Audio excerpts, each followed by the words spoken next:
Stay put in meditation. Maximize your energies. And when not in meditation, we have to utilize our energies by using our thought for the best purpose of the whole being kind. Every reality is welcome. We celebrate birth, we celebrate death, we celebrate not coming here. We won't come onto the earth if we don't want to come here. There is nothing wrong in not choosing to come here. Everything is right everywhere. But we have chosen to come here. To be our best at any given time. When we are at our best, best flows from us all around. When we are at our worst, the worst flows. So it is our duty to see that we are always at our best through meditation. Meditation gives everything to every person.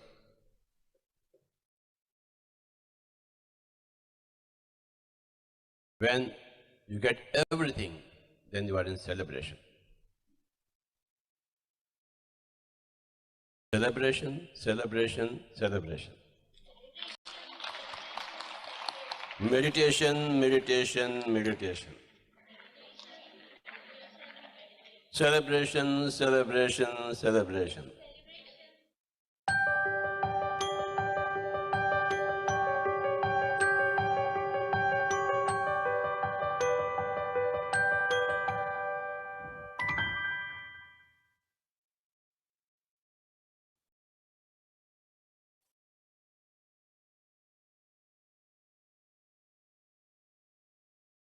Happy morning, dear friends and masters. Great afternoon, wonderful evening.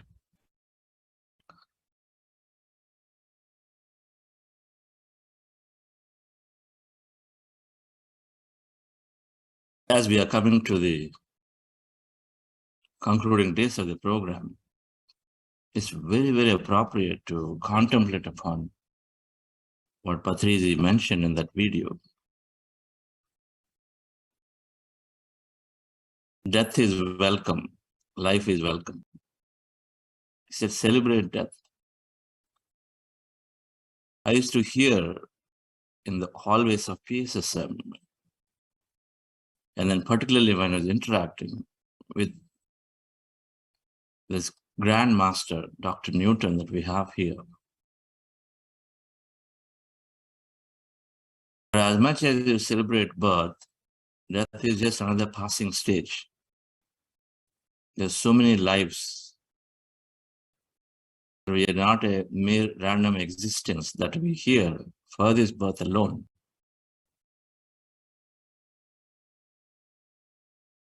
So in the 6 theories of spiritual science, the law of reincarnation and law of karma beautifully explain why we come and go.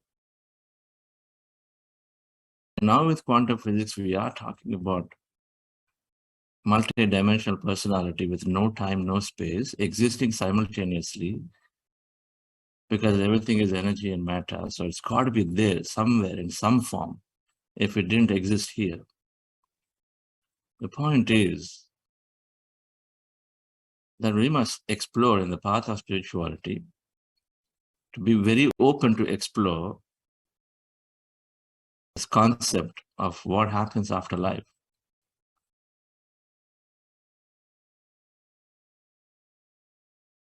And then we also explore significantly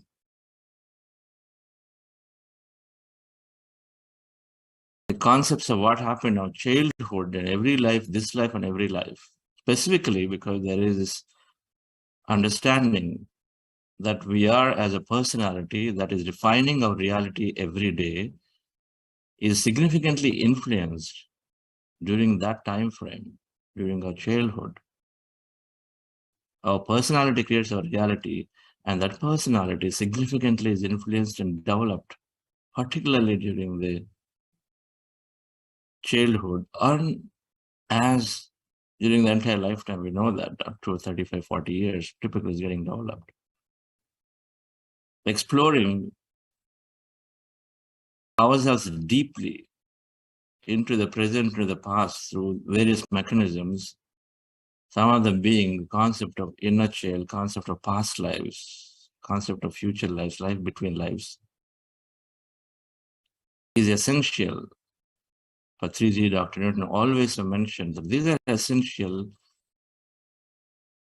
to be knowing ourselves fully. The goal of meditation, idea of meditation is to understand ourselves fully, to be happy in every moment. Then we got to get to them at some point to understand them. And what we explore is what we become. What we explore is what we experience. That is fundamental based on the quantum principle. So if we put our attention enough to know more about our deeper inner self, if we put enough about know about our past, we will get to know about it. We just have to put our attention on it enough, knowing more, reading more, learning more, listening more about that. And so I'm very, very happy today here with us,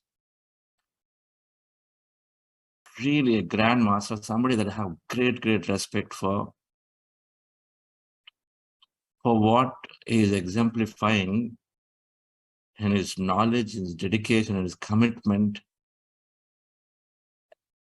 the depth of understanding, and then more importantly, the number of people that he and his spouse, but another grandmaster, Dr. Newton Dad Lakshmi, are doing through their project, through their work called Quantum Life University and Life Research Academy, and then Lifetimes Magazine, and many more. We all have people who influence our lives, and then to me, Dr. Newton is one such master. So thank you, Dr. Newton, for joining. I know you've been in Vietnam for months, and you've been doing so much deep work there in Vietnam, and I'm so glad that you just came back and accepted to be here. Really, really thank you. From all of us from Buddhastic Quantum Foundation, and please add Rathanvel here. Rathanvel, add to your circle screen to formally introduce Dr. Newton. Yes, Newton, so great to have you here. Is your voice okay? We just want to test. Dr. Newton, is it? Voice is okay. Your voice. I want to check my voice. Okay. All right. Okay, great. Yeah. Yes. Yes, Rathanvel, please go ahead. Great. Yes, sir. So I'm happy to introduce Dr. Newton, Brahmarshi Chakravarti, Dr. Newton Kondaviti, MBBS, MD, is a medical doctor who realized that everyone has an inner doctor and therefore choose to become a soul doctor instead of practicing conventional medicine. Dr. Newton and his wife, Dr. Lakshmi, are world-renowned practitioners and teachers of meditation and spiritual science, pioneers in past life regression, future progression, and life between lives regression, internationally acclaimed experts on reincarnation and law of karma, teachers of rebirthing, breath work, inner child work, family constellation, and organizational constellation work, researchers of paranormal phenomena, experts in mind-body-spirit integration, energy medicine, holistic healing, teachers of self-empowerment, motivational speakers. The list goes on, goes on. Dr. Newton and Dr. Lakshmi founded the Quantum Life University, a global center for the learning of spiritual science, modeled on the lines of ancient Takshila University and Nalanda University. At heart, he is always an eternal student. He is a symbol of humility and unconditional love. He is a tremendous source of inspiration to many, many. I welcome you, sir, to the stage, and the stage is yours for the guest talk on the psychology of inner healing and the ways to heal. Yes, sir. Over to you, sir. Thank you. Thank you, Chandra, Shekharji. It's always wonderful to hear from you about all that what you're doing. 36 weeks online, these meditations is touching so many lives, transforming so many lives. And thanks Buddha CEO Foundation and all the team members and Ratnaveli ji for introducing me to all the friends here today. I'm a seeker of truth. That's how I came across Patriji. A deep reverence, a deep gratitude to Patriji for all that what he taught me. Without a guru, without a physical teacher, we will not be progressing. We can't learn certain things from just books. We need some physical presence of someone. Patriji for me represents always the physical presence of a wisest guru who walked on this planet and who is with us always. He's now available, accessible for everyone around the globe. And Chandrasekhar ji mentioned about death, embracing death and embracing, celebrating life, which are the very core concepts of PSSM movement. Because we are not here to fear death, avoid death, because one day it is such a natural phenomena that occurs to each and every one of us. We already have died so many times. This is not new. Today, let's take that theme, because one of the fundamental rights that we all have is right to exist. When we're coming from the womb into this world as a newborn child, this is the most important right. We claim our birthright that I exist here, I belong here. Otherwise, we don't have roots. Many of us, these roots are shaken. We don't feel that we are existing. Because of various reasons, we feel very uncomfortable in coming into the physical plane where there is pain that exists along with pleasure, sadness that exists along with happiness, and all the polarities, dualities that exist here.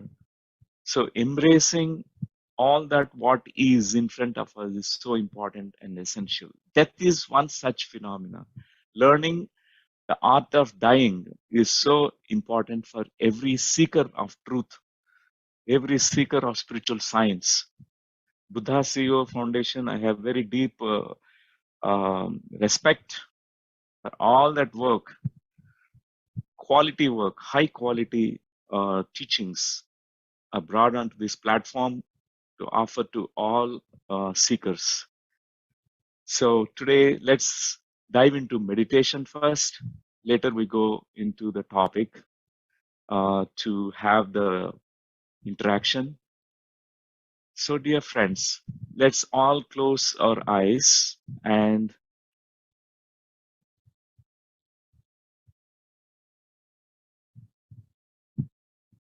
make your body totally relaxed.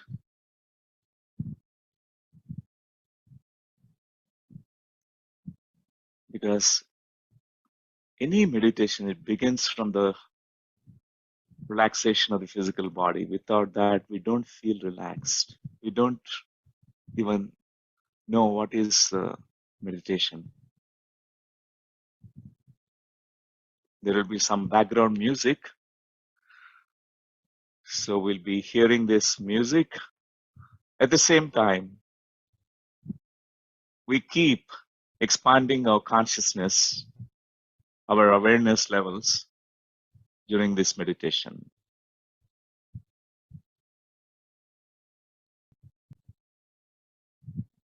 Right now, as you bring your attention to your normal and natural breathing, your inhalation and exhalation, allow this breath to guide you to go into a deeper and deeper states where you are alert, where you are aware of what's happening in you.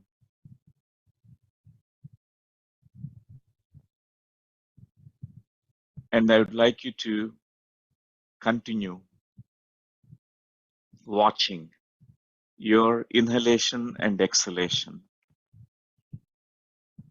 And as all the distracting thoughts may enter into your mind, just notice them. Let them come and go. We don't cling to those thoughts, neither we push them away. They themselves disappear because you're primarily noticing your breath and you're noticing whatever is coming into your field of awareness. Just watch them and watch your breath as your connection to your breath is becoming more intimate, more deeper.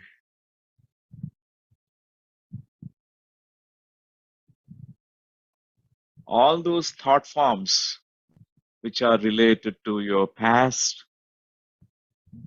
and your present or in the future moments, all those thoughts have no relevance right now.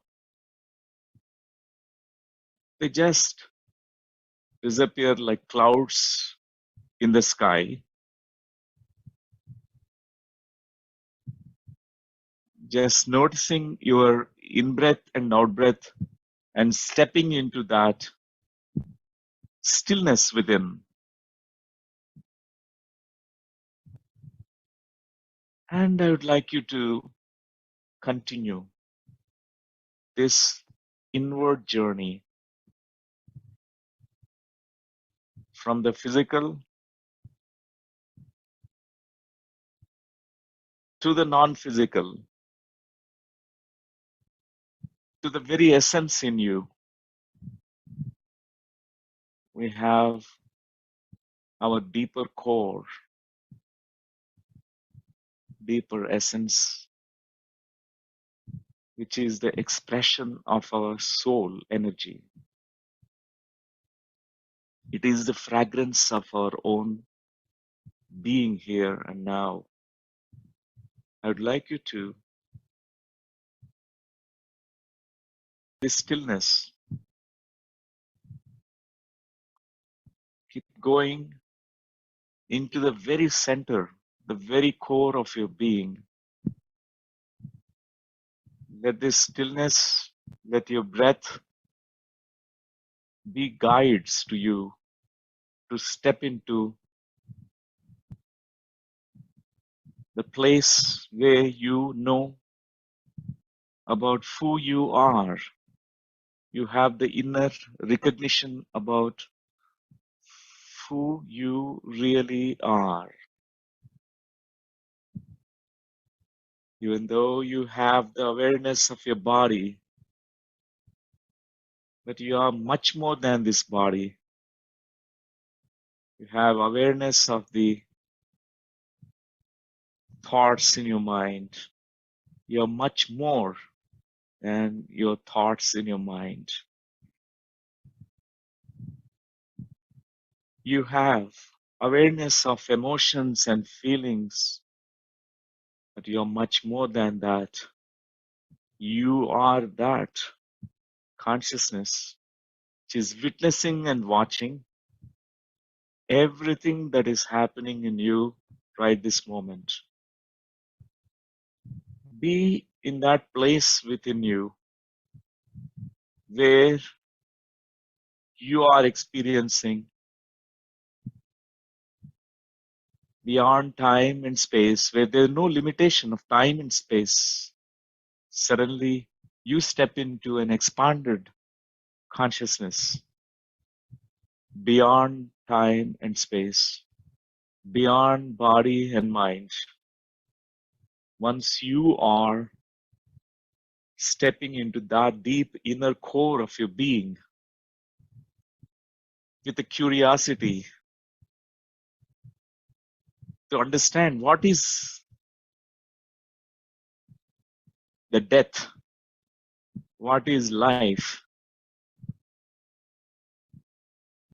and what is the mystery of you and mystery of everything. The deep inner knowingness within you can make you right now realize so many things beyond language, beyond words, beyond logical, linear, analytical mind. I would like you to right now, with all the awareness and alertness,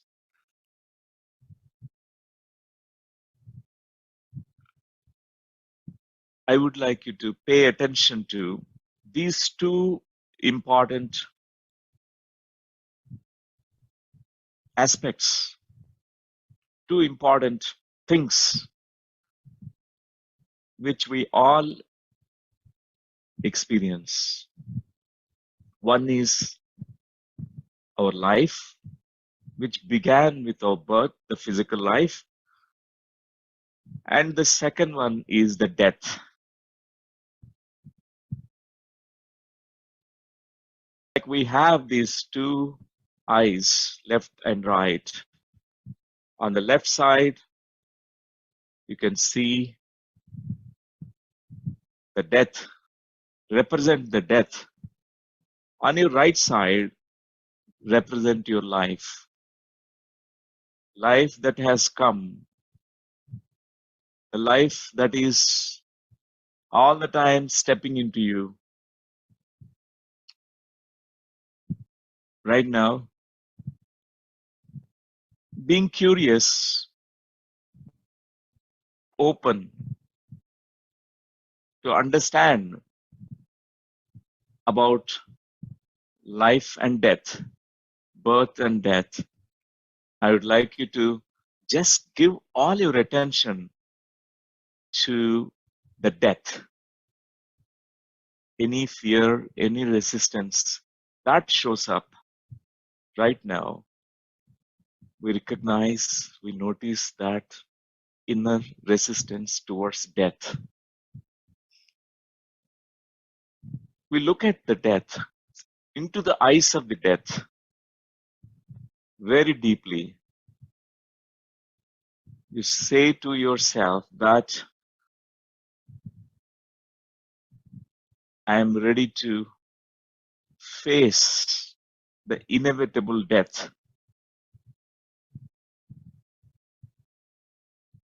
Mustering your courage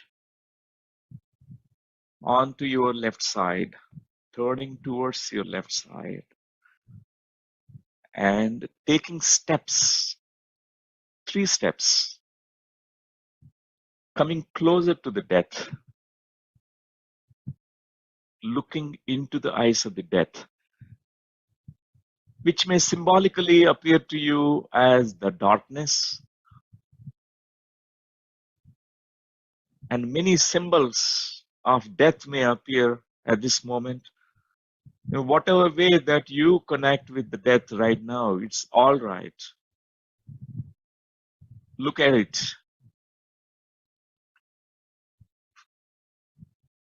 Three steps. 3, 2, coming very close, where you can feel the death, a very close distance, 1. And as you deeply connect now into the death, not fearing, not pushing it away right now, I would like you to see all the dead people, the family members who died, the neighbors, the friends, your deepest, respected and loved, revered beings who passed away, who went to the other side, all of them. Through the eyes of the death, you can look at them. Before you, in your family, your ancestors were there, your grandparents were there, great-grandparents existed, and they all went to the other side. Look at them, all of them. Some of them you know consciously, some of them you do not know.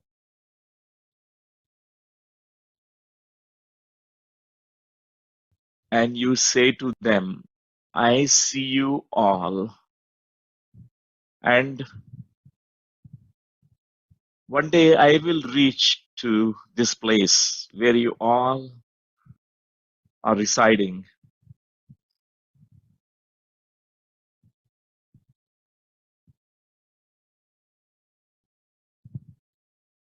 At this moment, notice what's happening when you're saying that. Any movement inside your heart center opening further, and where you are expressing your gratitude to all those people who were there before, who left the bodies, thanking them, acknowledging them, their presence.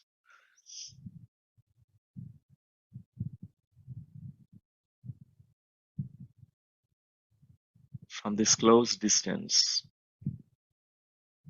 understanding that death is also an integral part of the greater life of us, the life that is continuing even after death.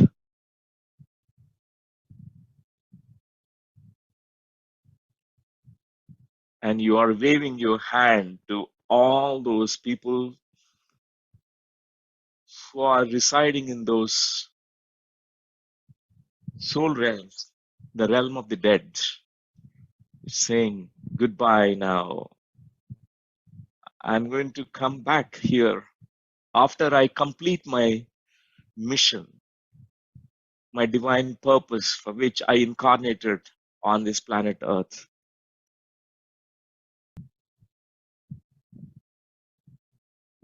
With a deep respect and honor and love, just bowing down to all of them, just a little bit your head tilting down, your chin down, and saying thank you, and thank you. And you're saying to the symbolic representation of the death, to the entity called the death, that I take some more time to come back to you, to come to you. One day I definitely will come here to meet you again.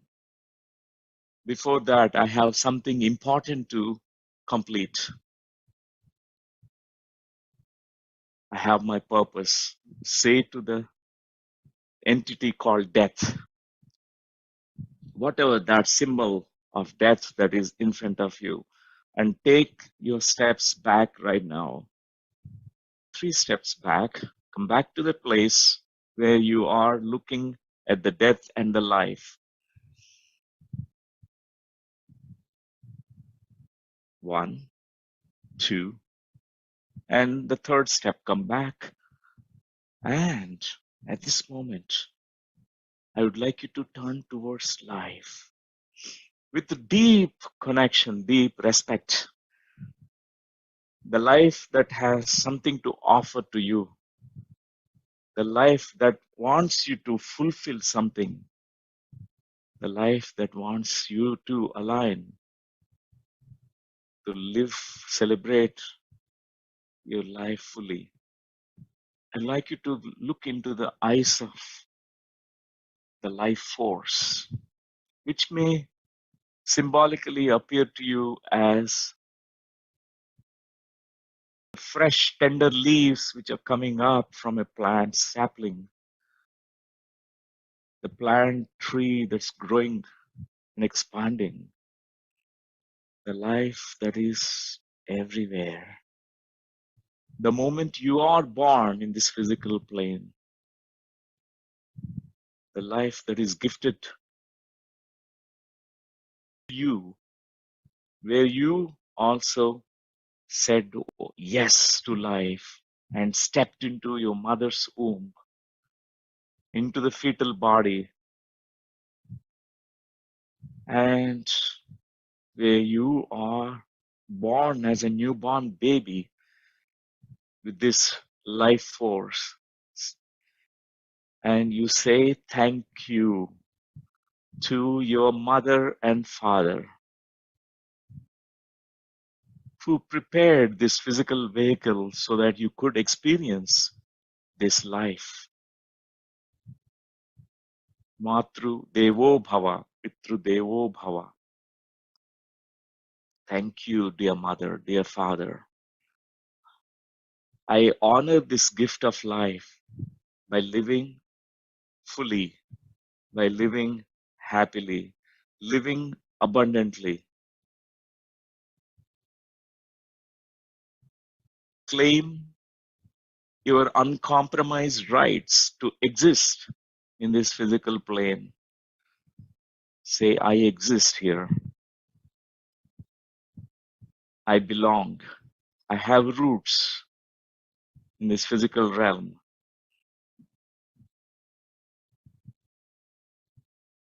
At this moment, take these 3 steps, coming closer to the life, much closer, closer than before, where the life force can enter into you and life force can flow through your bodies, your gross physical body as well as the subtle body.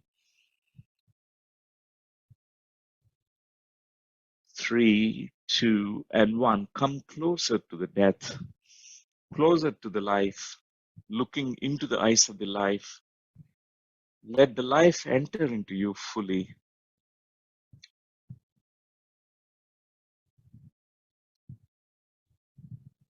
Where that life force is flowing through the 72,000 nadis and the energy centers effortlessly, where all the blockages, whatever that are there, it's like of water flowing and removing all the blockages, these energy currents, the life force energy flowing through these nadis and dissolving these blockages. Allow this energy, life force to move fully into you. Take it fully. Now you say to the life, so far I was away from you. So far I could not connect deeply to you. Now I decide, I choose to live my life fully,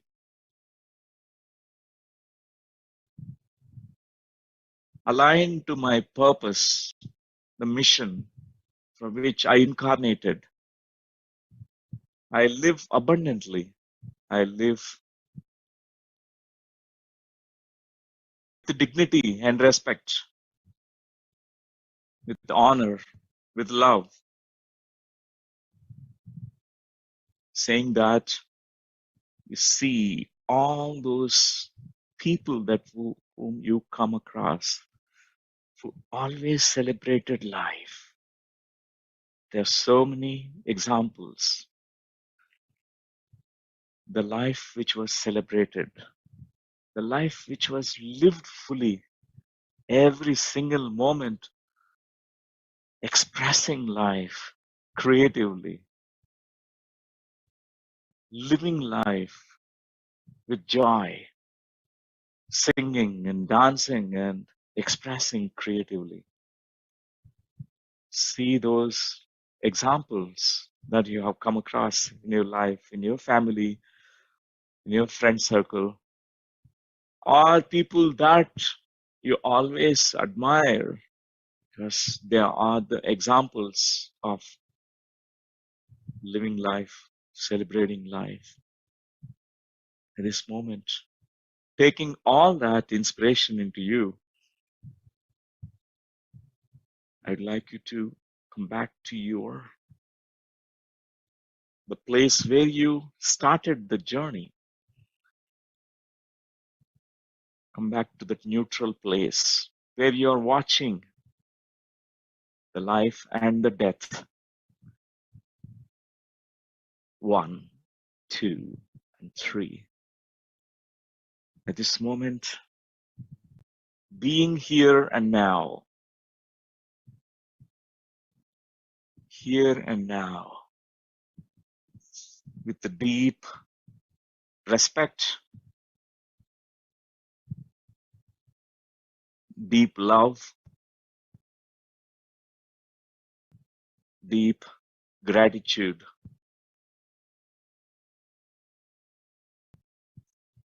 to your mother, father, and all the spiritual friends, spiritual guides, spiritual teachers who inspired you, who are helping you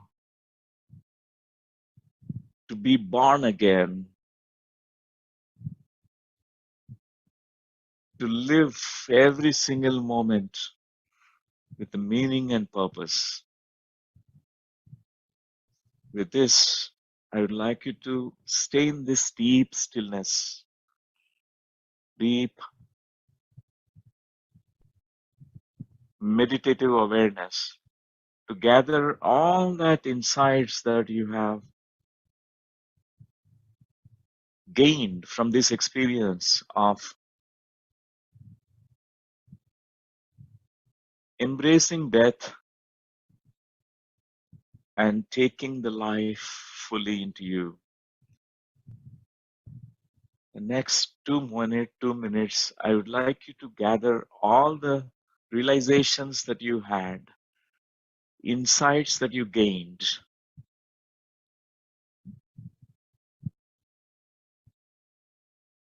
Just bring those pearls of wisdom into your conscious, alert, aware states.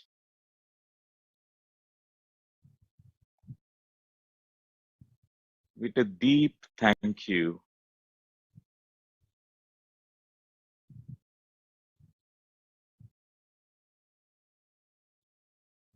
noticing your breath, noticing your physical body,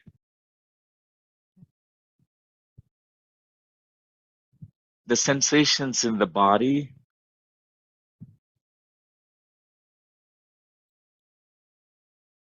fully orienting yourself to this present moment, now and here.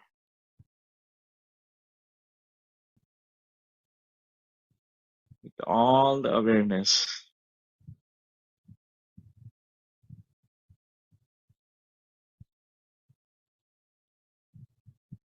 30 seconds.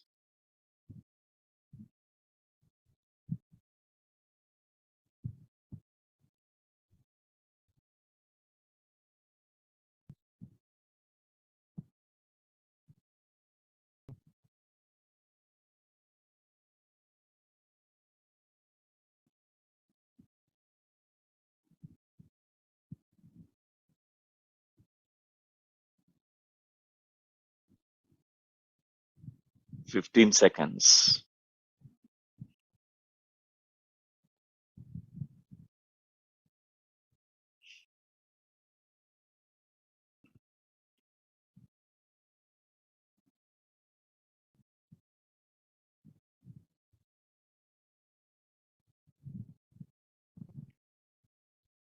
Ten seconds.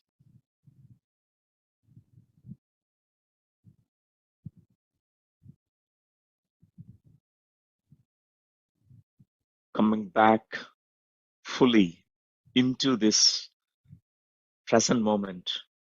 5 seconds. 4, 3, 2, 1. And take your time, my dear friends, and slowly moving your hands and placing your palms on your eyes, touching your eyelids with your fingertips, coming back fully with all the insights that you have gained. Take your time to open your eyes.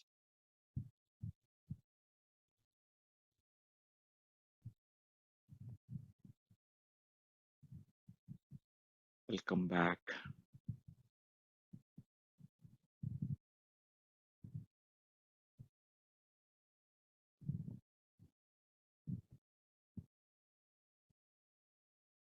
Welcome, dear friends. It's always wonderful to look at all of you after meditation. Every meditation is like we are born again. We are with a newness. We step into this life again every time we come back from our depths of our being in meditation. We come back into the life fully with a beautiful smile. That's how we express our life, through smiles. And it's nice looking at all of you in the gallery view. Thank you. And so in this meditation, we looked at death. We are not afraid of the death, because whatever that is going to happen, it may be 30 years from now, or could be even 100 years or 200 years, doesn't matter. But one day we reach there. But something, the death teaches us to live our life fully with a very deep connection with our purpose. There's something that everyone thought of, planned well ahead before coming into this life. And we have selected our mother and father, our family members. We've chosen this family to be born. We wanted certain important lessons to be learned in life. And we have chosen circumstances in which where these lessons can be offered to us from a very, very younger age. So it's all our choices. We all have chosen out of free will to come into this family. So I'm very happy to talk to you about now the psychology of the inner child, because it's something very, very important topic.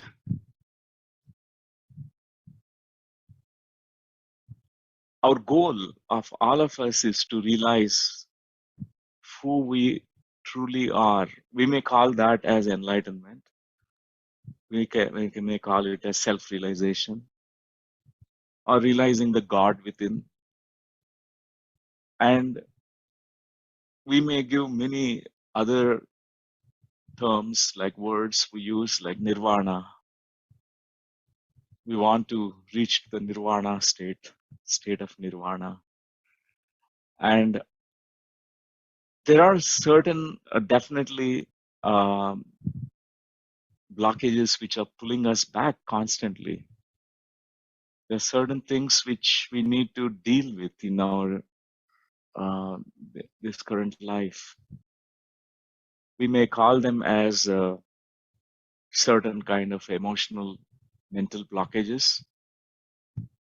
even in our sadhana, in our practice of meditation, we find that you're practicing, but still you are not able to progress much.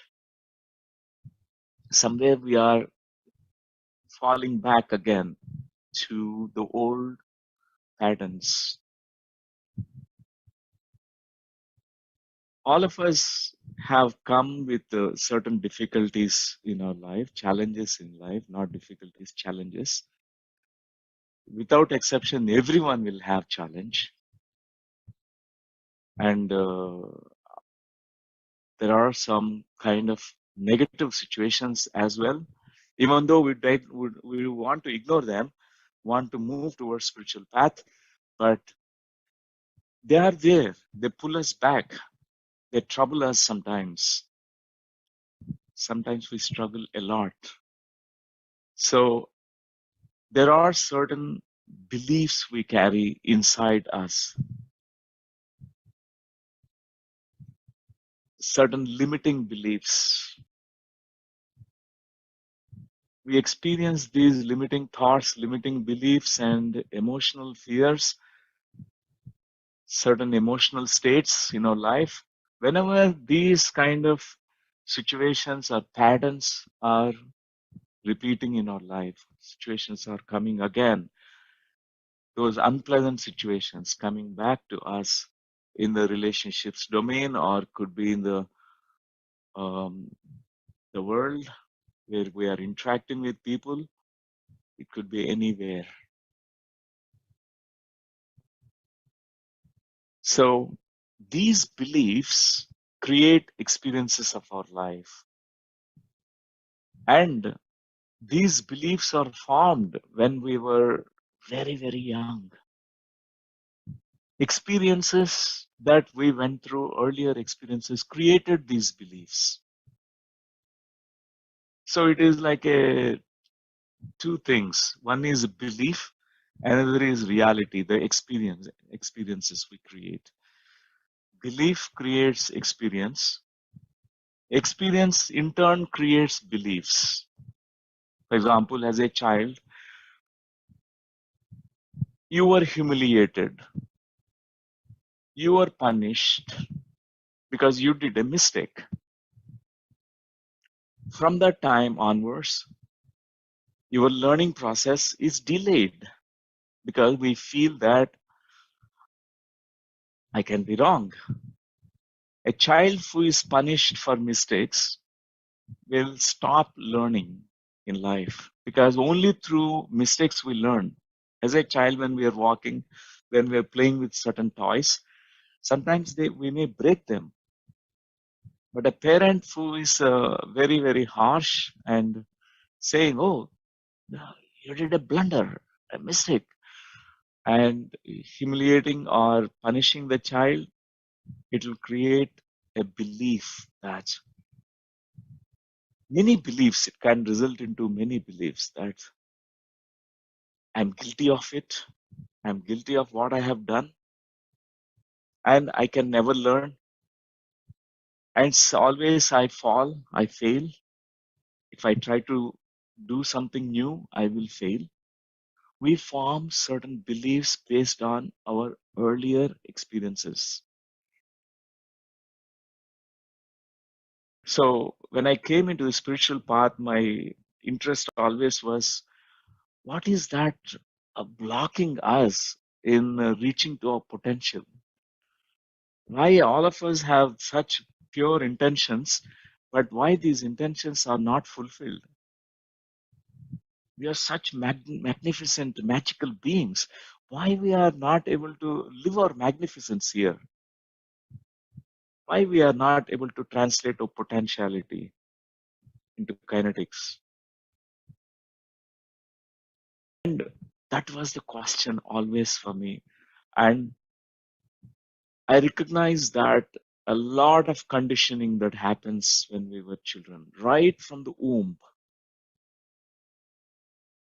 inside the womb, many they feel that they don't belong here. Parents who are thinking that, oh, this is a girl child, I want a boy child. Or I'm not ready for this pregnancy. Or they have fear about bringing this child into the world. The child feels unwelcomed, unwanted. With this, our roots of belonging is shaken up. We feel that I don't belong here. We feel unwanted, unsafe, with reluctance to come into this physical world. So many are born with such difficulties, for example, a cord around the neck, or they stayed in the womb for a long time and they could not come out easily. And doctors have to bring out with forceps delivery or cesarean section. Everything begins in the womb. We are completely programmed inside the womb also. Many thought forms, many beliefs, many of our birth psychology is formed right inside the womb. Our mind is a blank slate, somewhere even much earlier when we were in the soul state. But the moment we step into the fetal body, we are identifying ourselves with the mother and the father. Did they welcome you into this world? Did they carry some fears? What kind of circumstances were there at the time? Even it results into your belief framework. It results into your belief structures. For example, father who lost everything because when you are born, many in the family members, they say, oh, this child has brought a lot of bad luck to the family.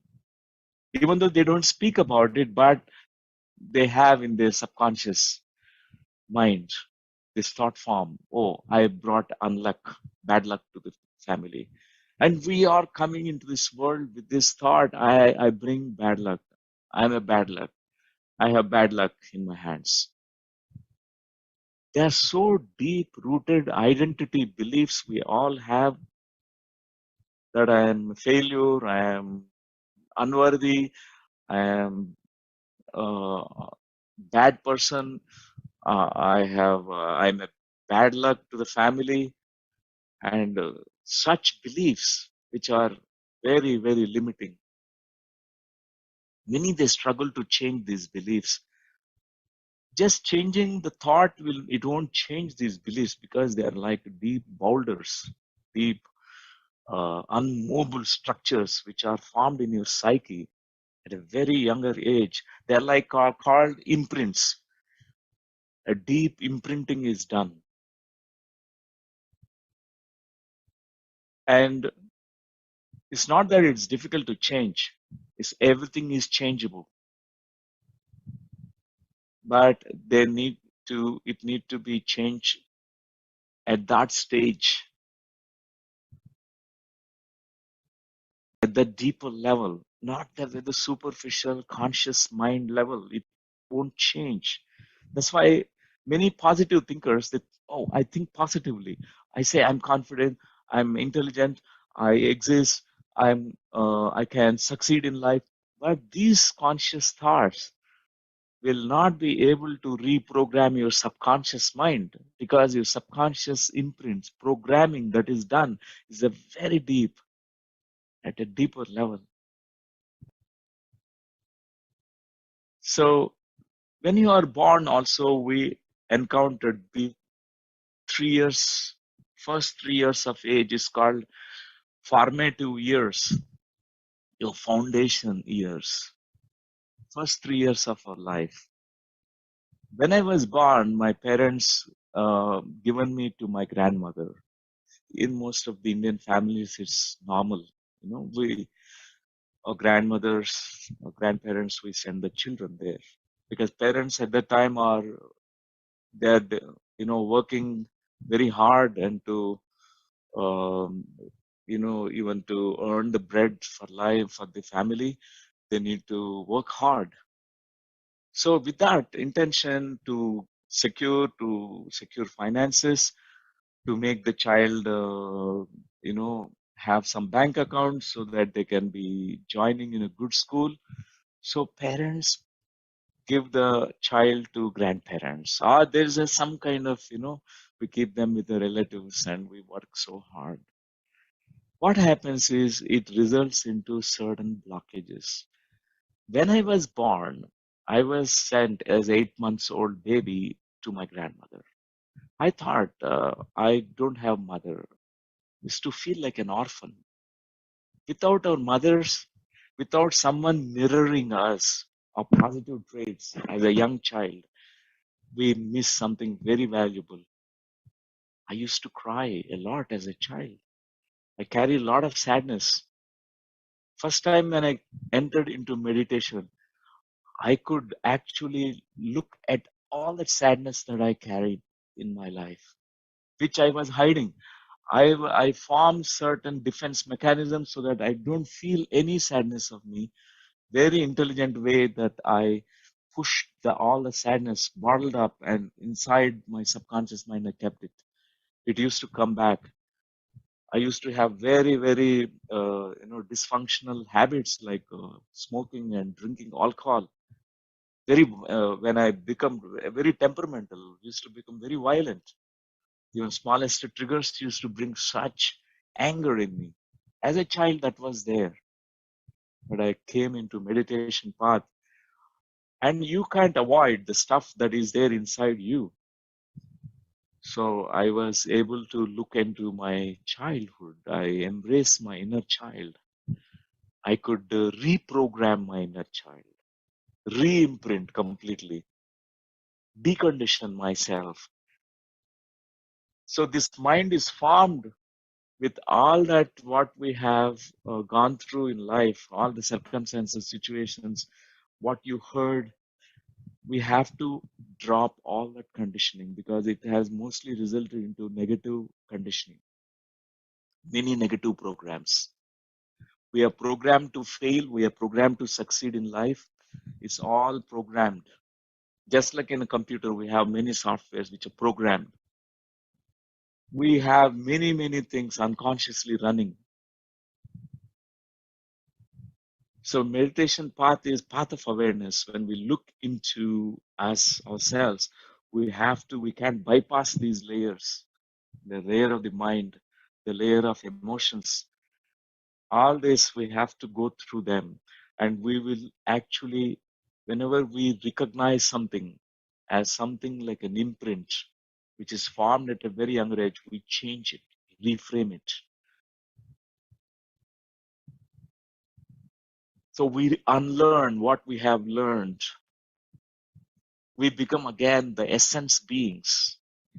We don't connect to our essence, our soul fragrance, because these other thought forms become more pervasive. For example, I'm not good enough. Others are better than me. Oh, I'm meditating, but others meditate very well. They have third eye. I can't open my third eye because I'm not doing it correctly. We fall. Even anything that we choose as a task, we fall back, we fall down.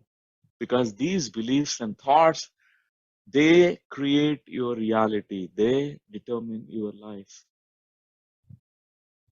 It's so mandatory, important to unlearn, decondition, reprogram, change all that childhood imprinting. Right now, dear friends, all of you, can you recall your childhood home? We all have that memory of our childhood home. Maybe we have changed 3, 4 homes, but earliest memories, the first house when you are a baby, a little baby, we all have memory of it. Can you bring it up consciously? We have an image of that. We have a picture of that inside our minds. And right now, can you close your eyes and briefly, not only just remembering in the conscious mind, just closing your eyes, look at that picture of your childhood home. Just try that.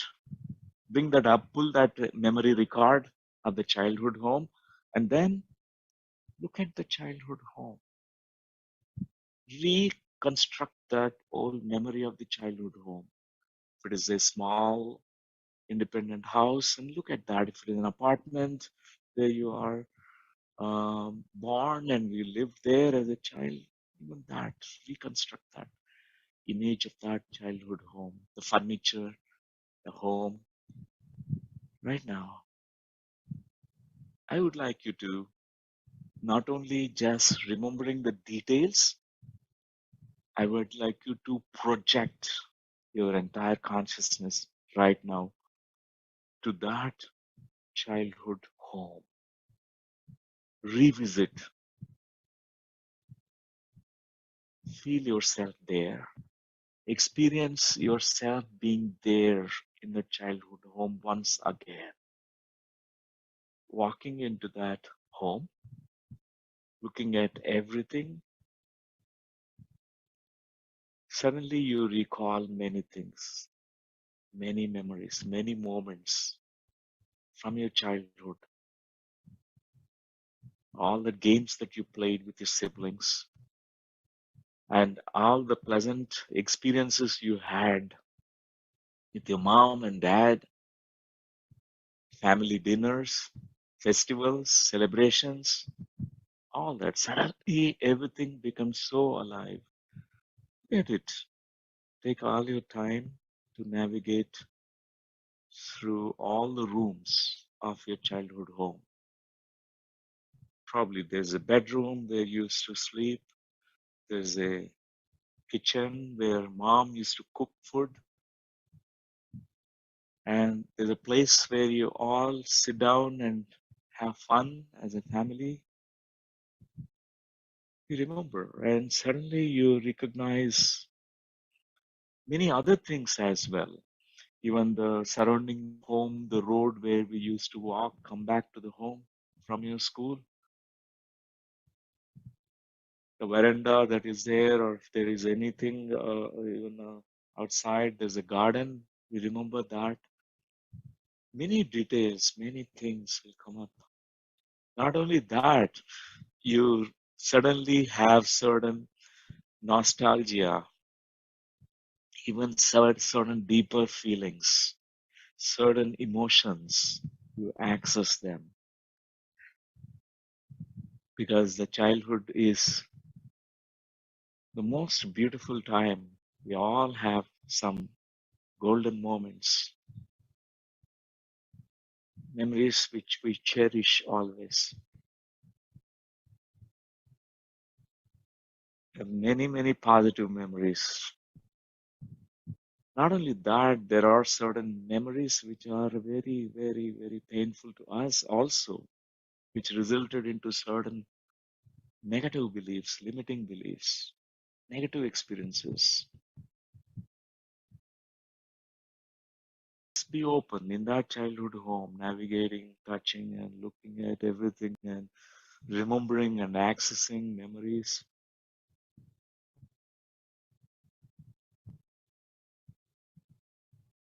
At this moment, I would like you to just intend in the childhood home, intend to meet the inner child of you, the child version of you, younger version of you. It's fun to do that.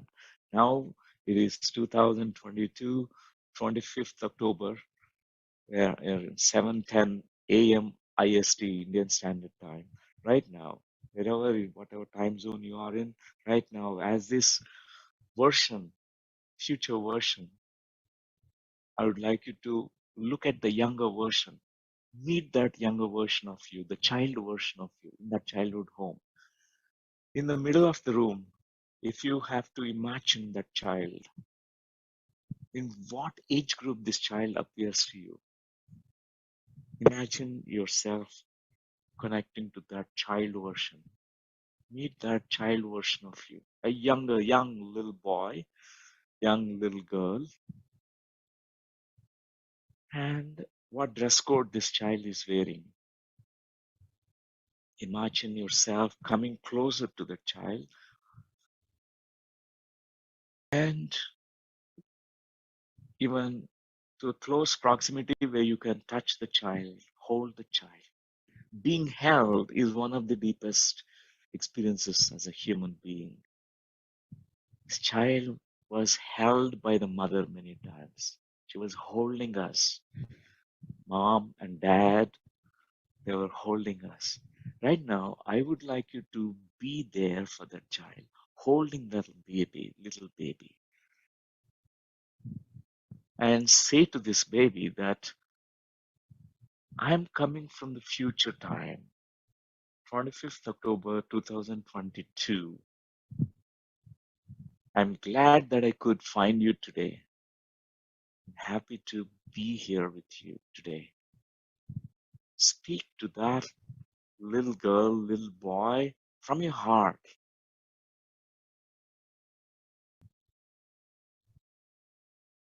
Looking into the heart, into the eyes of this child, connecting deeply, even stepping into the world of this child. What is this child going through in his or her life, and then in their lives, what they are going through in that as a younger versions, realizing many things in this moment.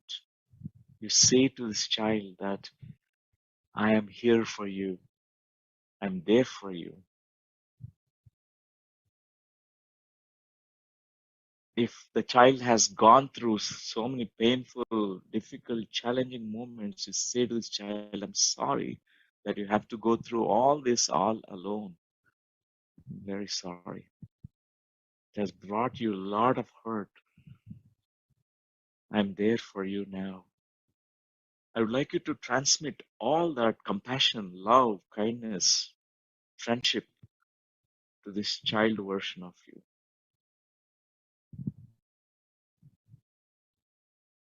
One message is love, love which is unconditional. You say to this child, I love you for who you are. You might have failed in the school, you might have done mistakes, you might have broken a lot of toys, but still I love you as you are. Non-judgmental, pure form of love you transmit to that younger version of you right now.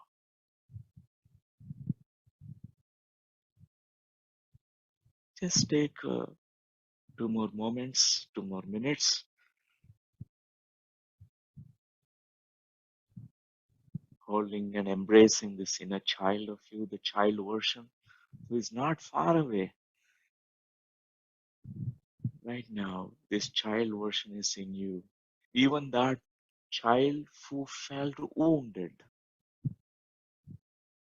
the child who felt disconnected, abandoned, lonely, shamed, fearful, you're holding the child with all the love.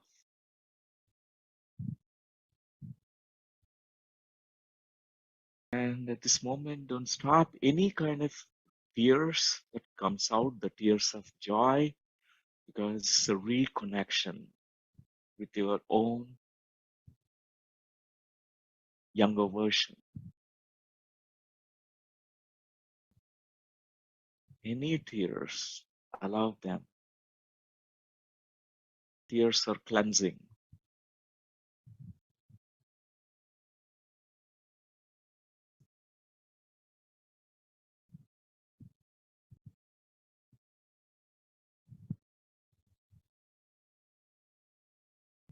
Finally, last 1 minute, you say you are safe. You are loved. I accept you and love you exactly the way you are. You can be just you. You don't need to be somebody. You don't need to please the world, please the people. You can just be you, dear, dear, darling self, my younger version. I love you unconditionally. You can just be unique masterpiece. You are the unrepeatable divine version of reality. There's nobody like you in the past, in the present, or in the future. You are uniquely you. With this message given to this younger version, holding that little baby, this little baby, stay inside your heart, and you are a grown-up self with this beautiful, safe feeling and feeling of love and acceptance. Grow up to your current moments. Grown-up self, you are a mature, grown-up, wise adult self. And take a nice deep breath and slowly detach from that childhood home and come back. Return to this present moment, this moment where you are here and now.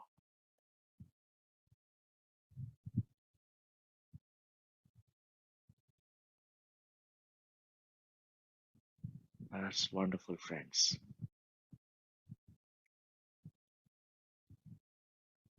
Welcome back, welcome back. You may slowly open your eyes. And that's really wonderful. How many of you felt yourself connection to that childhood home? How many could bring the memory and recollections of the childhood home? Let me know if you, whatever. Yeah, that's nice. Symbol, digital hand symbol. That's nice. Or you may put in the chat box, or you may raise your palm. You can say that, yes, I see in the gallery view. That's nice. That's nice. Thank you. How many could even connect to the younger version of you? You saw that younger little version, the child version of you.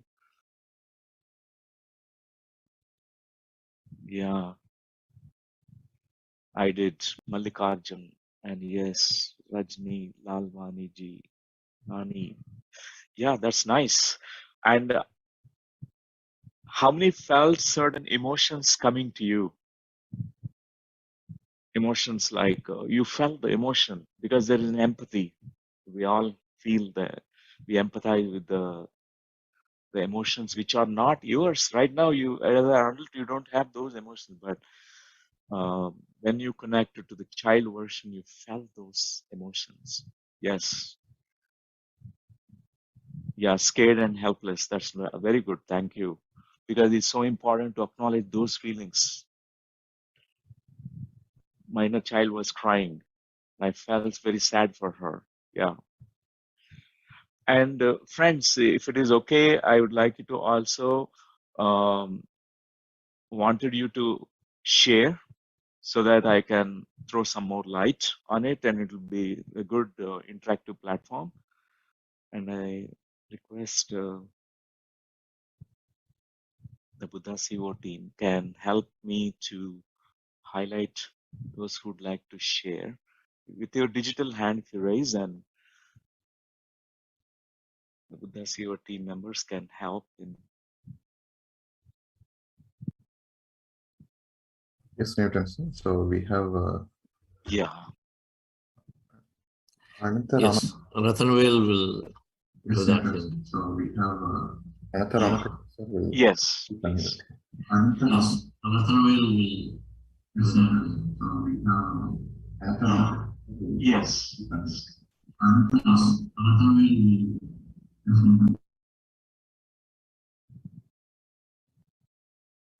I think it's good to spotlight Anantaramanji, if it is possible, or whoever would like to share. Yes, sir. So Yeah. Yes, here we have dear sir. Hello. Yes, sir. Morning. Please go ahead, Anantaraman Krishna sir. Sir, I was able to connect myself. I had some bitter feelings. I was able to bring out. I was able to see all those things, and I was able to connect with the home that I had, that we were living in Chengalpet when I was about 4 years or 5 years ago. And then we shifted to Chennai, West Mambalam.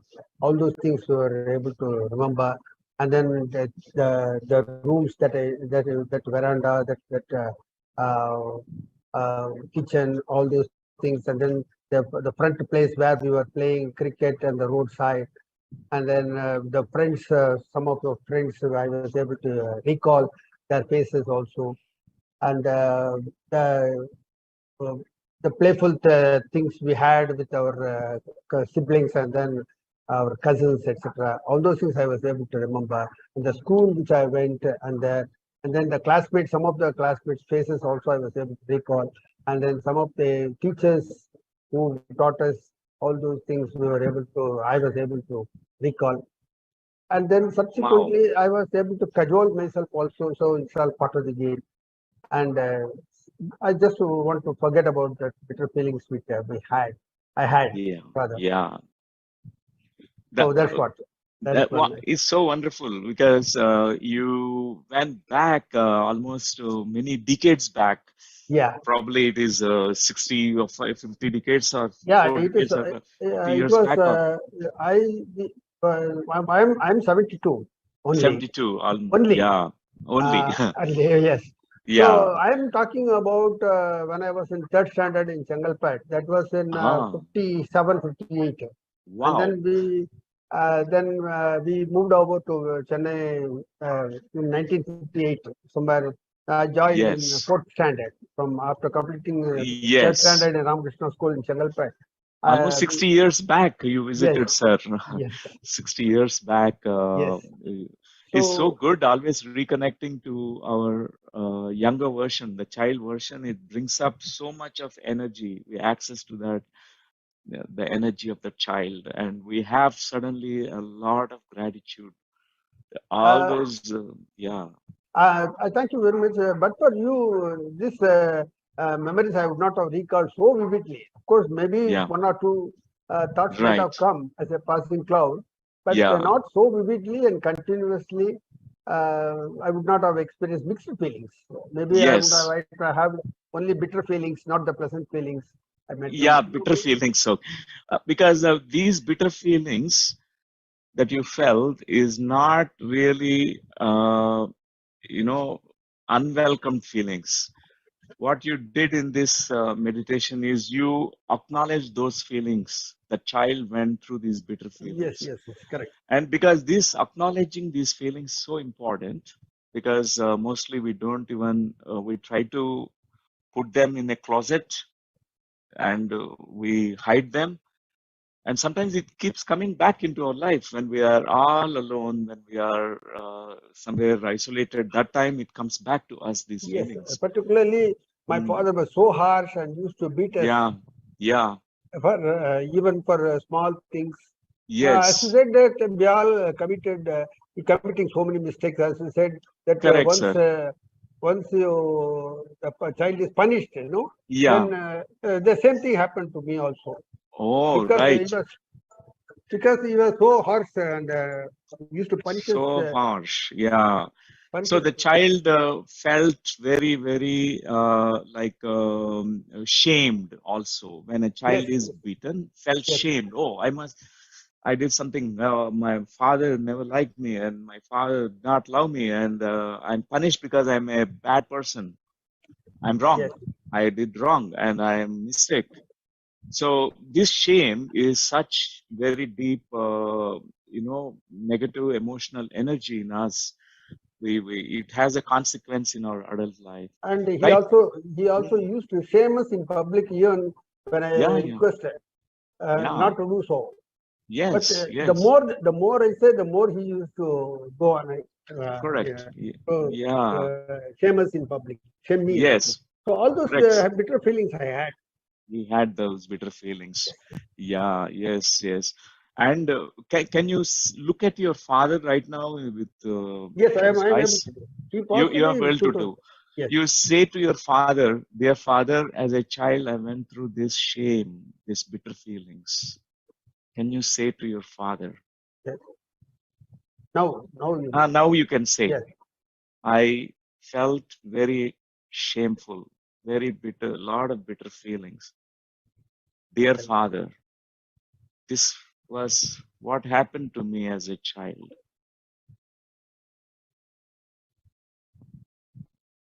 I missed you, Dad. I miss you.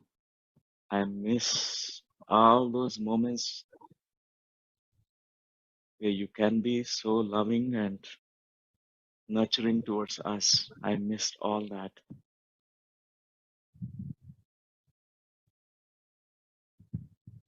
What's coming up to you when you're saying this to your father? Yeah. Some light Light than what is what used to be. before. Yeah, you say to your father, I love you, Dad. Because see your father also as a very vulnerable. He has his own difficult childhood. When he was a child, he was also going through many challenging moments. Might have been. Yes, we Yeah, don't yeah, know. we don't know, but that's what is mostly truth. They went through a lot of wounds themselves. So you say to your father, I love you, Dad. Wherever you are, I am connected to you. Yeah, Dad, thank you for this gift of life. Yes, that I have been, of course, now I told him as you said. But even Yeah. before that, for quite maybe for the past 2 or 3 years, I realized myself that I should not have been, even though he was so harsh and so humiliating me so public. I just, of course, I'm not big enough to pardon him, but then I just requested him to forgive me, or just I want to forget about all those bitter feelings, etc. I Right. used to tell myself, and before going to bed also, and immediately after getting up from bed also, I used to Exactly. repeat all this. Excellent. Excellent. That's wonderful, Ananta Ramkrishnanji, Thank you. for your sharing. Thank you so much. Appreciate. And can we have one more question or sharing? Yes, sir. So thanks, Anathakrishnan, sir. So next, yeah, Validevi ma'am will be unmuting.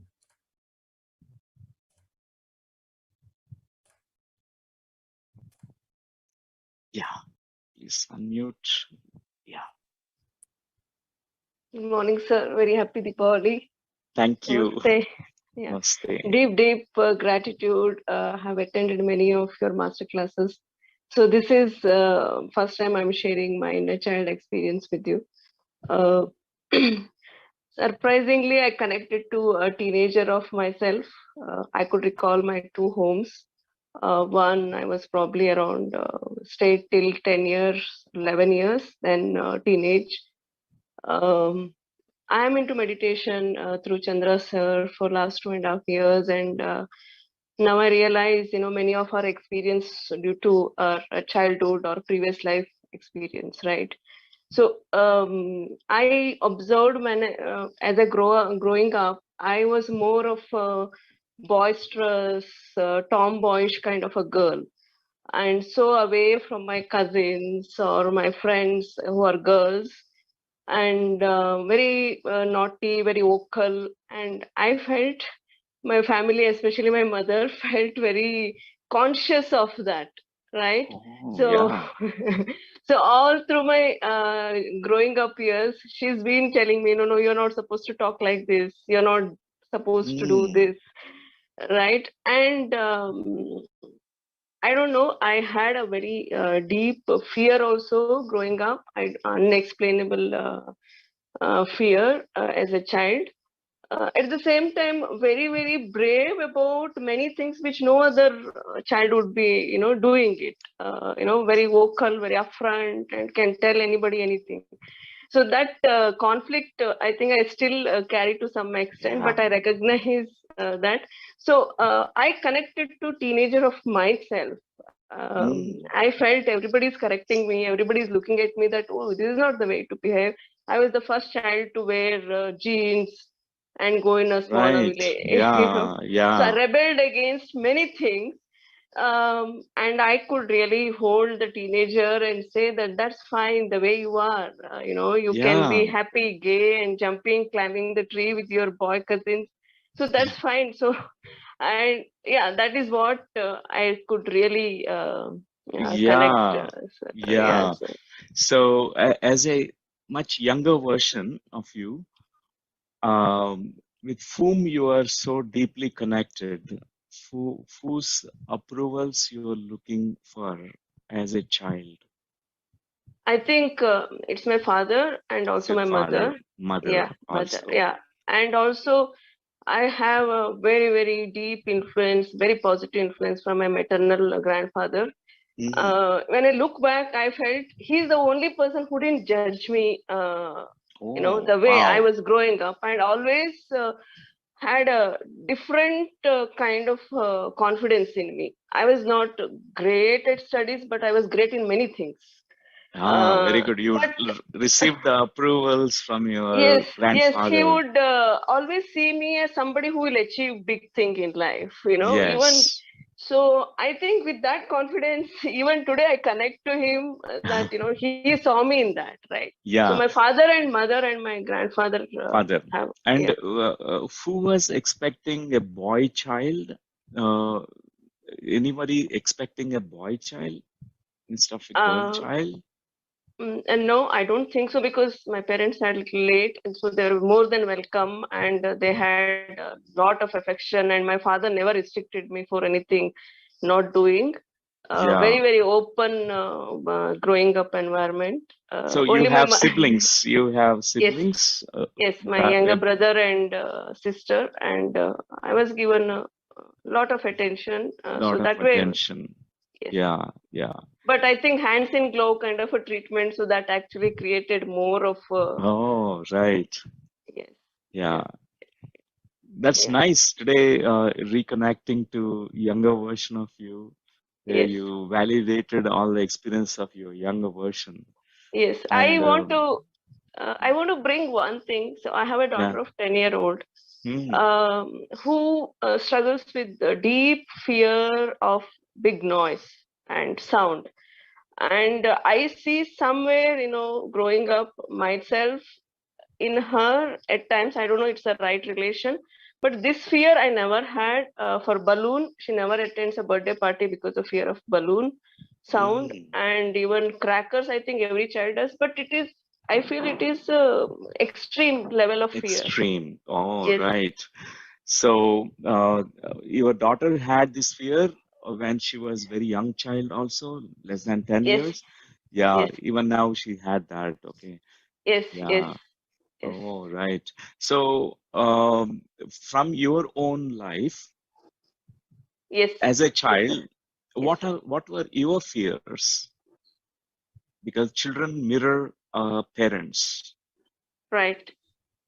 I think my biggest fear was somebody commenting or criticizing me that this is wrong.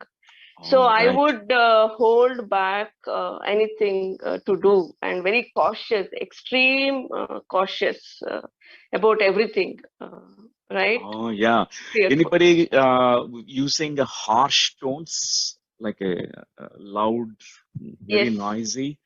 As yes, a child, you were yes. scared about that? Yeah. Who was Yes, that in your my family? my father has a very loud noise, a Loud voice. noise, voice. Yes, yes. He says Yeah, yeah. anything in a yeah. Loud and Yes, because somewhere the sound, how we sound, how we relate with the sound energy yes, is it comes from our earlier childhood memories, and somewhere as you heal this fear in you, your daughter also mirrors something different, okay, because the children till 18 years, they're almost like children only. right, So they right. mirror back parental energy. Yeah, If I realized. parents, Yeah, yeah, yeah, yeah. I yeah, realized, but I didn't know which energy she is trying to mirror me. this is the energy, the Okay, loud okay, energy. okay, Yeah, okay, yeah. okay. And by default, every child has two fears: the fear of sound, the fear of heights. Right, The mother nature has put it in every child. right. The fear of sound and fear of loud sounds and fear of heights. But Okay. sometimes, for example, Diwali crackers, it's Yes, natural that we fear if it is too explosive sound. But if a balloon sound, which is like a blasting, even that smallest triggers bringing big fear, it has something we need to look into, because there's something childhood imprint which your daughter is mirroring to you. Okay, it's my childhood she's mirroring. That's what you're She is saying? mostly that is the case. Okay. And second is possibility is your own daughter went through something very, very loud things when she was very younger version, very little baby. Okay. Is That it imprinted. possible that they carry from previous life? It's possible, but mostly it will be here only. Okay. This So is how do very I, fresh. yeah. Yeah, I think I recommend this where you work on your own fear, being okay with loud sound, loud noise sound of the father, your father's Yes. critical, judgmental, sometimes loud voice of your father. Be okay with it, and where you are healing that fear in you, Yes. yeah, that will So, help you a lot. yeah. Thank you so much. I think Welcome. very profound. And I was seeking this answer. I think you just appeared today. Yesterday I saw this ad. It is again my meditation and whatever I wanted. I think I just got it. Thank you so much. Wow. Deepest Thank you. gratitude to Thank you you so and much. Buddha CVO. Thank you so much. Thank you. Thank you. Let's have one more sharing. That would be nice. Sure, sir. Manjula ma'am, please unmute and switch on video.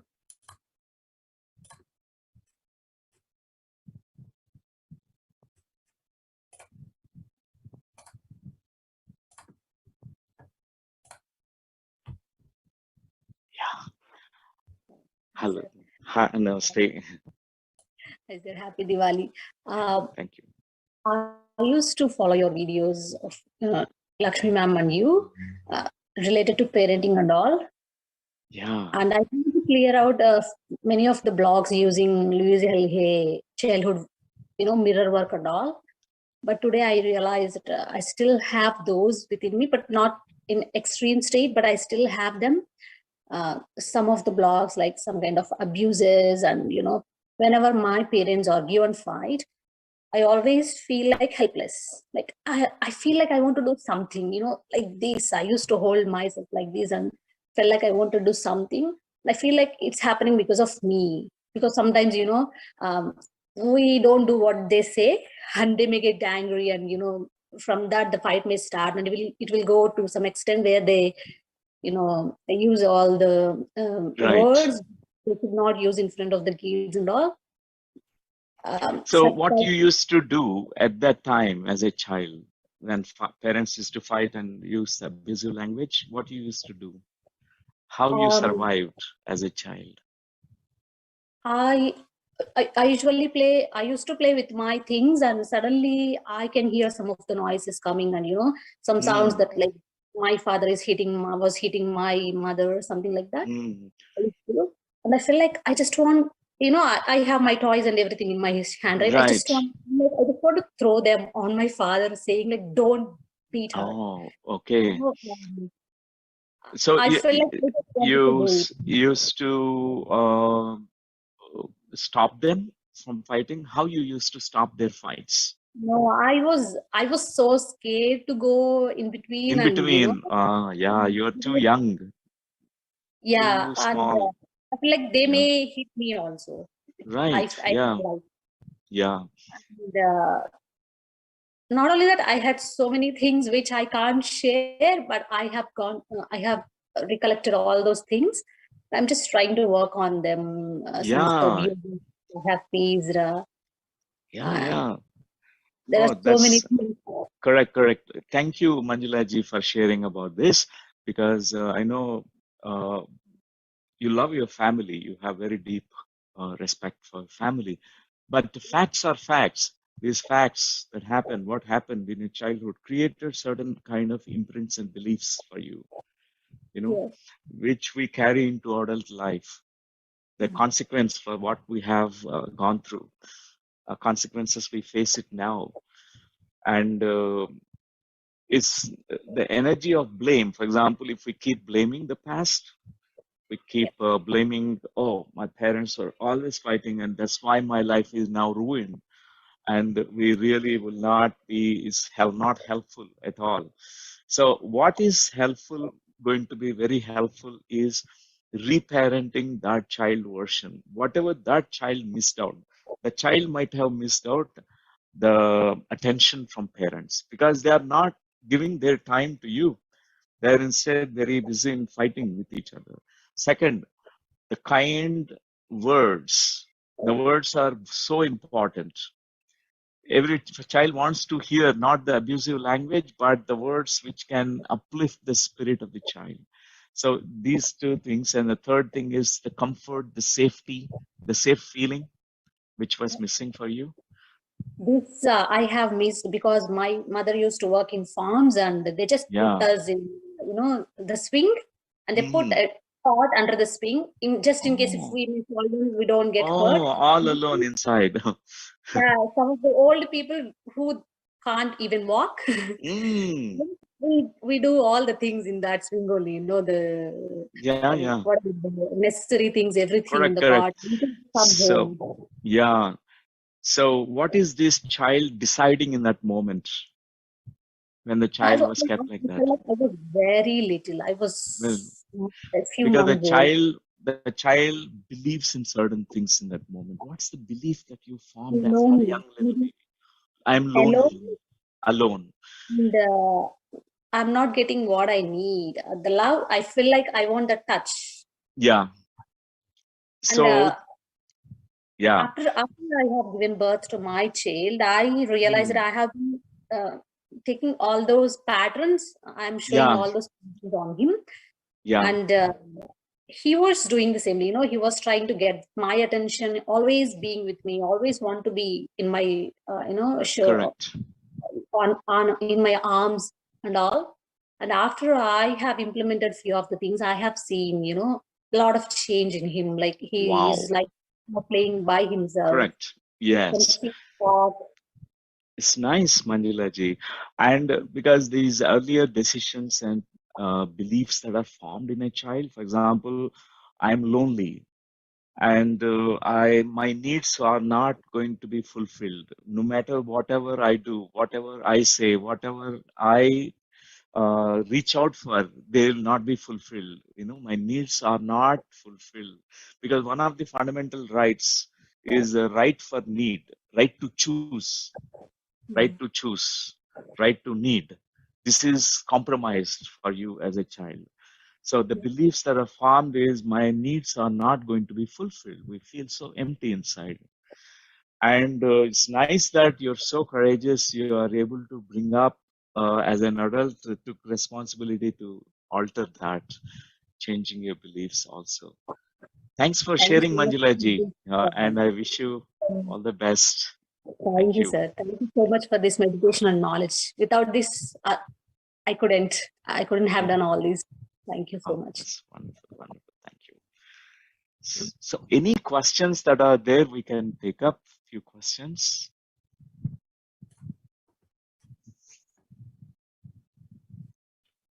Yes, sir. So I think we don't see any questions in the chat. Dear friends and masters, do you have any questions? Please put in the chat window. Or otherwise, we can also later, you can send the email, some questions if you have. It's nice, dear friends, because it's already 7:45, many you have to go to your workplaces. So I thank all of you for being today participating in this. And Buddha CEO, I thank Master Chandra and Vani Garu. They're my very dear friends, buddies, and we were spiritual buddies. And I thank all of you for the entire team. I thank all of you for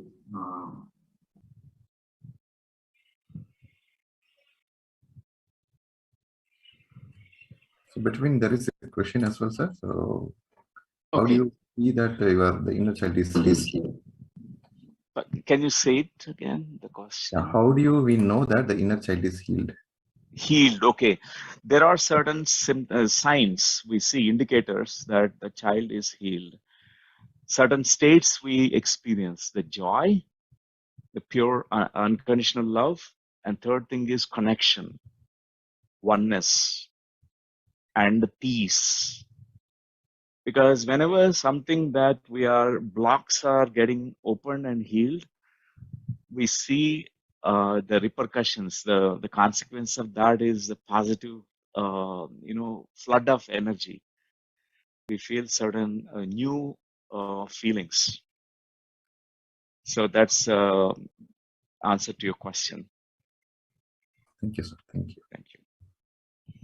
I think Dr. Kavita Gupta, she's digital hand she Yes, raised. sir. Yeah. Shall we go ahead? Shall we go ahead? Yeah. Dr. Kavita Gupta, can you unmute? Yeah. Doctor, it's so good to, I'm not able to switch on my video It's all, because I'm in Srinagar and there's yes, very poor connectivity. no problem. It's all right. So, Doctor, as usual, your sessions are brilliant and absolutely good. I have a small question. In the Yes. inner child, somewhere, I think I had some kind of a attack of an entity. Yeah. You know, the entity attack. And because Right. of that, then I had very profuse bleeding in the menstrual cycle at a very early stage and lot of pus-filled acne in my face. And my personality also somewhat became very sad and very, different kind of a thing, aggressive and angry. So I want to ask you, is this kind of a thing, like today I feel that because of a lot of sessions from you and other things, I have healed a part of that entity release, but the inner Right. child somewhere has not healed. Yeah. So, thank you, Dr. Kavita Gupta. And Dr. Kavita, she's an IAS officer from worked in several states. Right now, she is in Srinagar. Thank you for sharing about your experience, Dr. Kavita. And friends, generally, what happens is I'm speaking to you as well, Dr. Kavita. yeah. The child feels very scared, unsafe. One of the very primary essential needs is safety for every child. Otherwise, the child's primitive brain, reptilian brain, is programmed that I'm not safe here. All the time, these signals are going off. I'm not safe. I'm not safe. Because as a child, inner child is carrying this for you, unsafety. As an adult, you've grown up and with the safe feelings. You have many memories where you felt so safe. But sometimes this alarm can go off and it can beep, constantly. I'm not safe. I'm not safe. We experience that. And because this belief is so deep rooted about safety, I can be attacked. There's something powerful outside and that power can crush me. It can control me. These beliefs are formed at that younger age. Entity from outside attacking and causing some kind of unpleasant things. So it is a belief that is formed as a result of this experience that I'm not safe. So, There is Doctor, a powerful things outside. Yeah. I did not know it was an entity attack till the Yeah. age of, say, 35 or so. Correct. Yeah. Because when my acne, pus-filled acne, remained for 20 years in spite of taking very acute course of tetracycline and everything, that is when, I came across somebody and he said, this is an entity attack, and he did something and I was able to come out of it, out of the acne problem. So it was not a belief in that sense, because it was not an, I didn't know that this was there for quite some time. I didn't know entities are there and things are there. But yes. Yeah, maybe at that time there's a confusion, a lot of confusion. The child went through confusion and unsafe feeling. Generally we form beliefs about safety. I'm not safe. I'm not safe in this body. I'm not safe. I am not with my really optimal health. And uh, there's so many experiences which were unpleasant at that time for you. Yes. So all that results into certain limiting beliefs. It's good to reframe those beliefs. Okay. Yeah. Because you know the way now, reconnecting to the child version and, how to re-imprint, how to reframe these beliefs at a very deeper level. I Right. think you can apply that, you can do that. And that part of the aspect of you, the child version of you, who is still carrying all that, can be healed. Yes, doctor. Thank you very much. Thank I you. did Thank have a you. very unhappy childhood with my father and all. So Yeah. yes, what you're saying probably. Yes. Yeah. Thank Thank you so much. Wonderful. Nice. So, thank you, Chandra. Thank you, Dr. Newton. It's just amazing. You did a small session and then so many emotions come up. I had a few questions to navigate this appropriately for all our seekers here. What role does regular sincere meditation practice doing to remove these inner child fears or inner child blockages? Yeah. Second is, can you suggest some wisdom, some books or things that can help them to understand this deeply? Right. And any practices that they can do on their own? Yeah. And in addition to, of course, I want to mention about all the things that you're doing towards it in your workshops. But first, these two questions. Okay. Thank you, Chandra. And when we are born with the essence, actually, a crystal clear divine essence. The child represents the divine essence. Our soul fragrance is intact in that essence. But the wounding process makes the child experience so many layers of emotions which are formed around us, and the child develops these beliefs, limiting beliefs, and protective strategies, protective mechanisms, and coping strategies. With that, we never connect back to the essence. One of the best things that happen, good things happen for every person who tries to remove these fears, work on the inner child blockages, is connection with the essence inside us.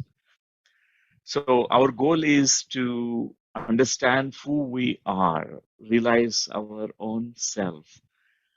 That becomes so easy if we are able to reparent, re-imprint the younger child version of us, because we connect beyond the wounds. Before all the wounds happened to us, we were all actually like a soul beings, which has that soul frequency energy, the essence energy. So the first part of the question is how it is going to benefit all the meditators. It benefits immensely, because in achieving even our spiritual goals, one of the spiritual goal or purpose why we meditate is to gather cosmic energy, apart from that, to realize ourselves, to be an enlightened being, to know who we are. Most of us, we do not know who we are, and that becomes easy. And the second question, how we can also navigate now from here, how we can move forward. There are a few books that I can recommend. Unfortunately, there are less of literature from India that's available. Most of the literature comes from the outside world. I put it in the chat box. The name of the master who has done such phenomenal work, John Bradshaw.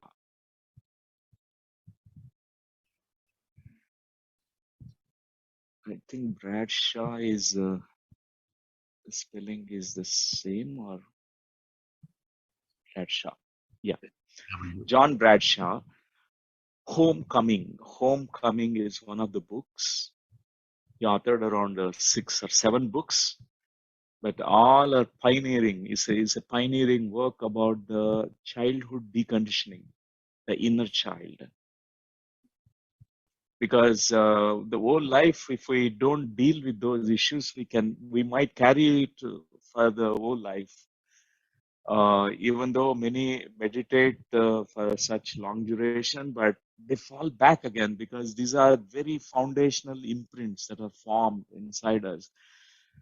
There are different ways to re-imprint and reframe. So all that technology, all that is beautifully shared by John Bradshaw, this one author, and the second one is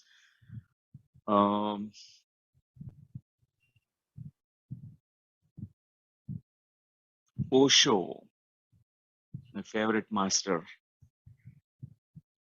If you read Osho literature, most of the Osho books is about deconditioning. His whole emphasis is on, unlearn what you have learned so far, become fresh again, a new being again. So even if you read Dhammapada by Osho, or could be you take up the Krishna, the man and his philosophy, and some of these books are so deep because he shares about deconditioning, how we carry these layers of conditioning which is preventing us connecting to our essence. So important to realize that there are defense mechanisms and the layers of beliefs we are holding on to. We can just let it go. So Osho Rajneesh is another master that I recommend.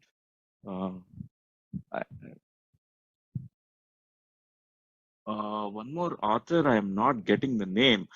She is very good in the left-hand drawings. If Dr. Kavita, if you remember, because you attended the Inner Child, left-hand drawings and writings. There's one author. Because through that process, we access the inner child energy and activate again the creative side or intuitive side of the brain or mind. So through left-hand drawings and writings, Lucia, I remember now, Lucia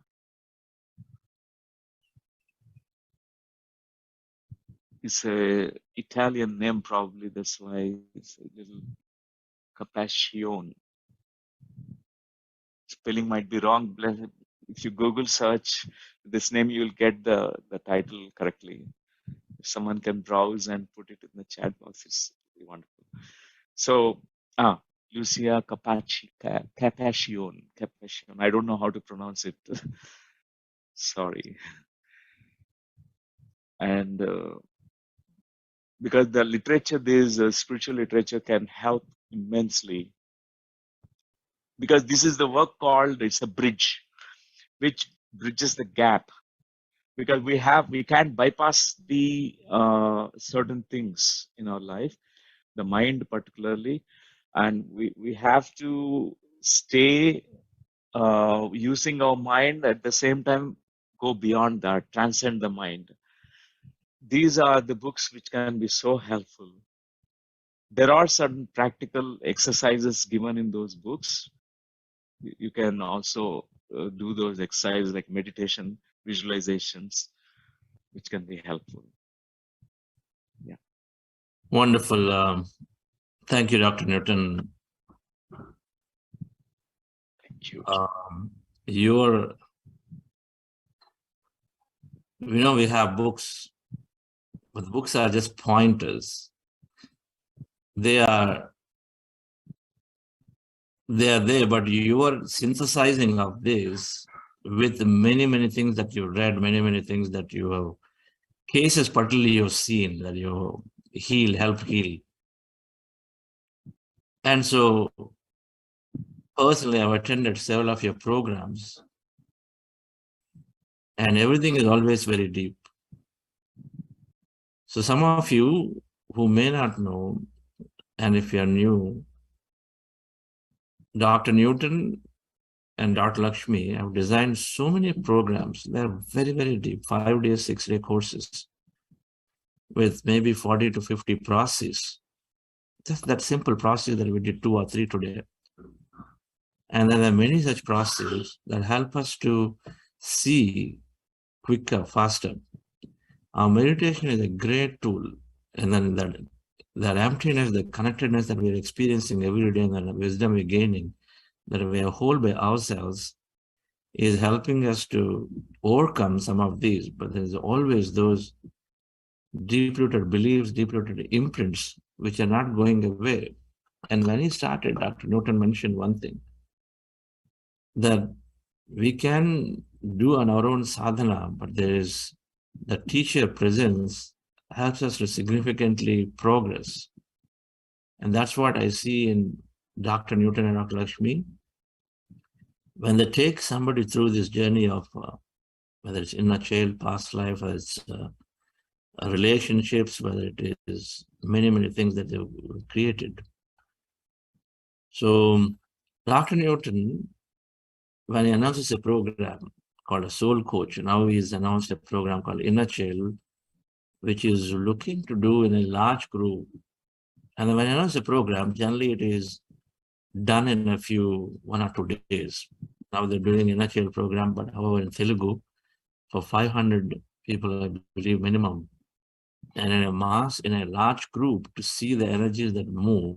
That's like group meditation. When I do these things in a large group, there's this incredible amount of connectedness for the things to come out pretty quickly so that we heal. So he's doing that. And for many of us here who are there on this program, I think we all want a version of English program, which he is absolutely doing.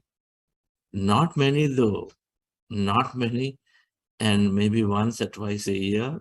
And Dr. Newton, I believe my team could not find if you are doing one during this current year in English. We are going to have it in 2023.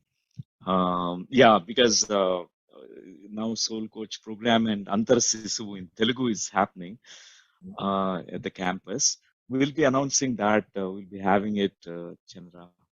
The Inner Child, the intense programs will happen in 2023, the first half of the year it will happen.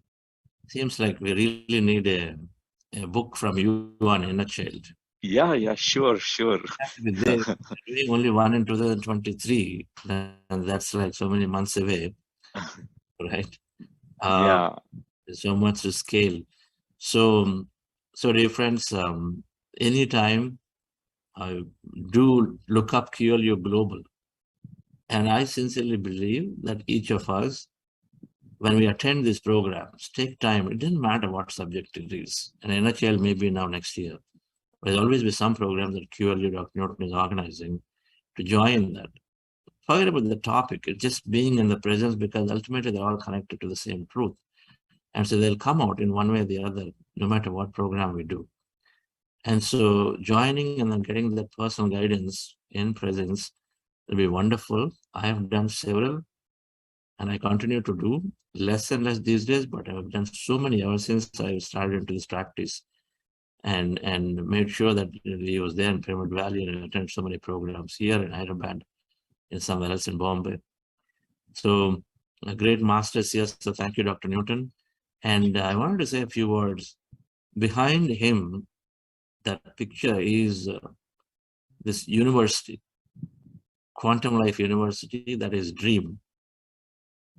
These masters, when they were, as soon as he finished his graduation in medical doctor, MD, he didn't practice that. Instead, he lived his purpose, and then he said, it has to be spirituality, it has to be that way that I empower and enable people. And so there are days where he would just take all the money to just buy books and then only live on one meal. But that's the level of commitment. 1 meal a day, and sometimes no meals, because he shared his stories.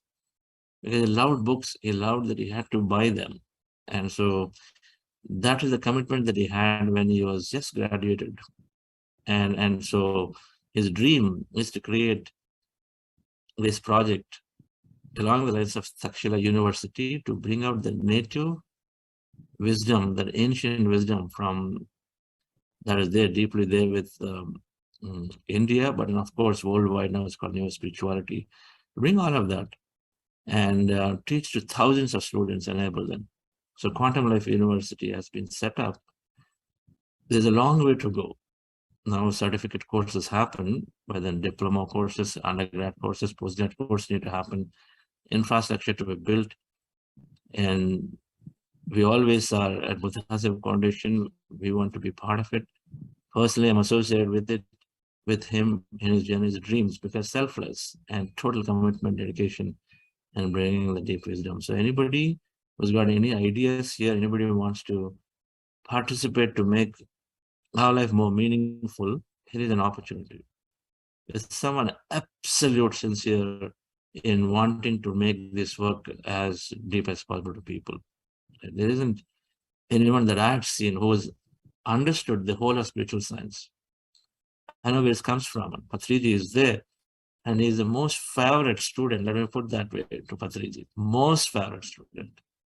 If Patriji has to name one, I will name him. It's like that. And so, thank you, Dr. Norton, for that university dream. And we wish it's going to be done fully. I mean, already happening with already thousands of students are learning. And so, together to build it fully. Yes. Thank you, Chandraji. Thank you, all of you. Just call me Chandra. Don't call me Chandra. Hard to me. Yes. Wonderful, wonderful to be here today. And it's always wonderful to be on these platforms like Buddha's Vivo, organizing these events.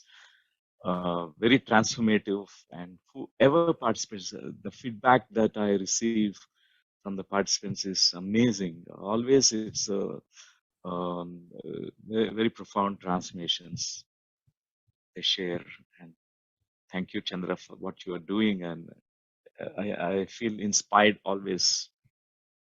The level of commitment, the level of even your dedication, the sincerity, all that, it keeps inspiring me too.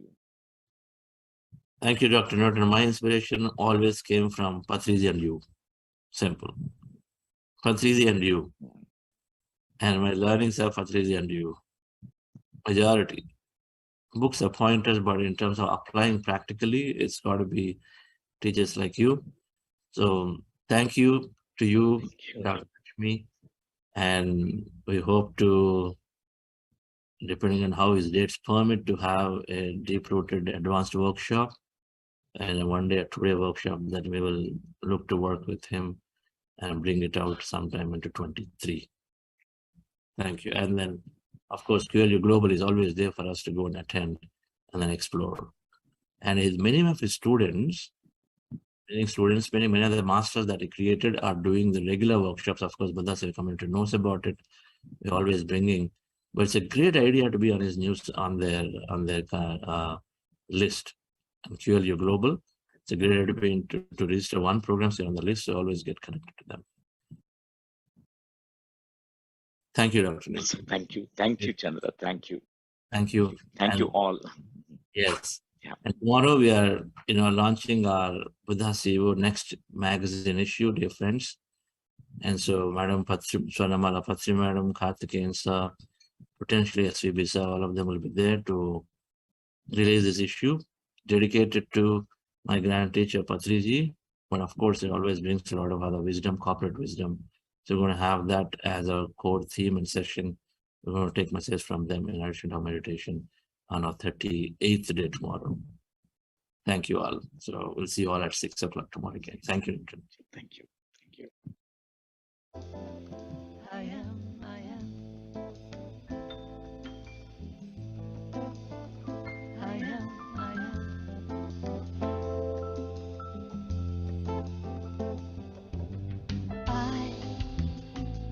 am a light I shine so bright.